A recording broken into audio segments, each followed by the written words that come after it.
It's a very sad reality because countries in the Americas represent 13% of the population.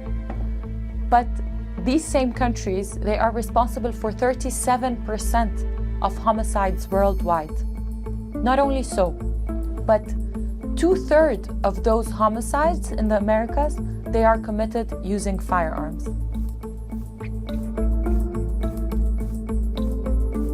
Atualmente, o Brasil está passando por um problema grande de entrada de armas ilegais pela fronteira. E essas armas são utilizadas para diversos tipos de crime, inclusive homicídios, o que vem alterando para mais as taxas de mortes por arma de fogo no país.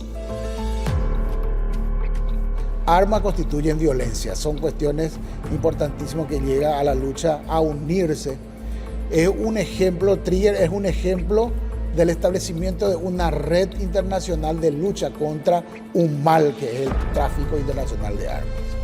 Podemos hacer juntos cambiar el enfoque de la lucha contra el tráfico internacional de armas.